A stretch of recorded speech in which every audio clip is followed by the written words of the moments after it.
Мен айтар едім, юллама ол теге менә шушы эшләнмәгән, бусы эшләнмәгән дип аяну түгел. Менә шушылай, чөнки моның ни бар, нигезе бар. Шушылай иттереп әйтергә президентның инде менә тыңладык бик диккать белән.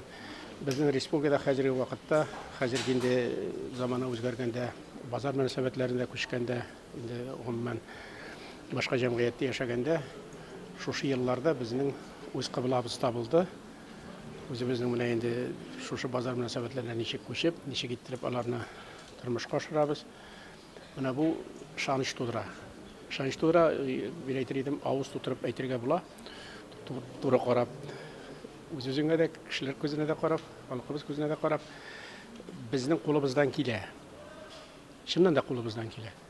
Менә бит монысы булмаган икән, тегесе булмаган икән дип сүз бармый. Менә аны бит әле күрсәткече Рәсәйдә бит инде без үзебезнең икътисад сәясәт ягында да мин әйтер идем, республика алдынгы рәтләрдә бара. Шуңа күрә без хәзер эшләнә торган эшебезне тагын да камилләштереп, шушы алда бару бит җиңел түгел. Бер вакытта җиңел түгел. Аның өчен уйларга да кирәк. Аның өчен берсен әйткәндә конкурент һәр вакытта да инде кеше алдында дөресен әйткәндә алдагы рәтләрдә барырга кирәк. Бу бездән була. Шуңа күрә инде бүген үзенең кулланмасын җиткергәндә Рөстәм Иванович әйтте, без булдырабыз дип, ул чыннан да шулай. Бу сүзнең мәгънәсе тагын да тирәнәя, тагын да байый дип әйтер идем.